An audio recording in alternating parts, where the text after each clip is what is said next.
राष्ट्रवादी काँग्रेस शरदचंद्र पवार साहेबांच्या वतीने दिलेला आहे की आम्हाला अपेक्षा आहे की लवकरात लवकर हे जे काही एक संवैधानिक आपण पाहतोय गडबड झालेली आहे, 4 पक्ष 2 पक्षाच्या नावाने, मला वाटतं ही गडबड कुठे ना कुठेतरी आता शांत व्हावी।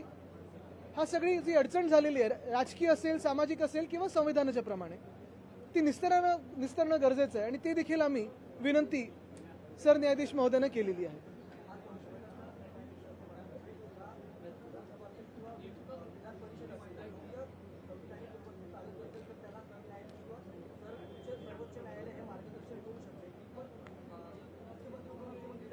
आता मंचावर जे बसले होते त्यांनी मार्गदर्शन किती घेतलं हे पाहणं गरजेचं आहे।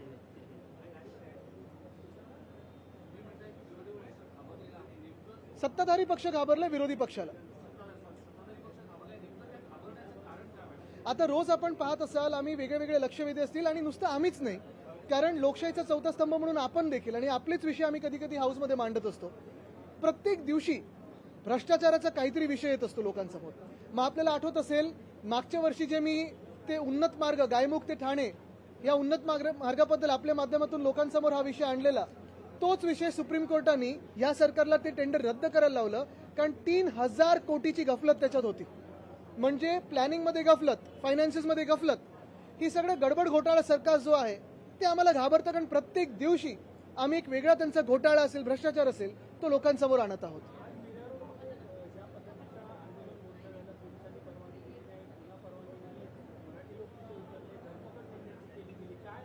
मला वाटतं आपण एक ह्याच्यात स्पष्टपणे पाहिला पाहिजे, कोणी मारहाण करणं वगैरे आम्ही त्याचं समर्थन बिलकुल करत नाही।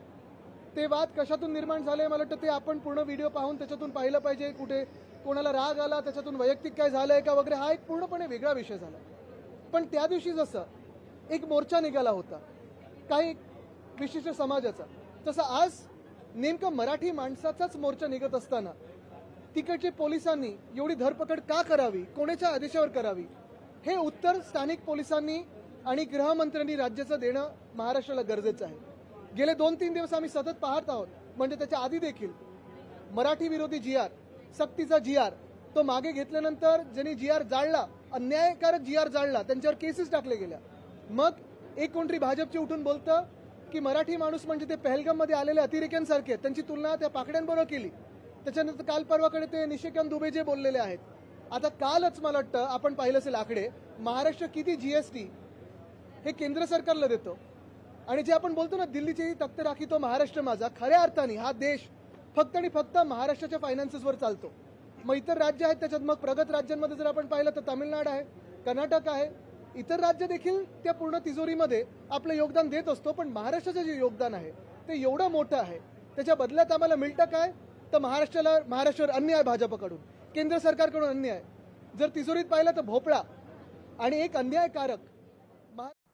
राज्यामध्ये विरोधकांचा आवाज दाबला जातोय असा आरोप आता आदित्य ठाकरे यांनी केलेला आहे। विरोधी पक्षनेते पदाच्या मुद्द्यावरून सुद्धा त्यांनी सरकारवर टीका केलेली आहे आणि विरोधकांचा आवाज राज्यामध्ये दाबला जातोय असं आदित्य ठाकरे म्हणतात। लोकशाही मराठी ऐका, पहा, जागरूक रहा।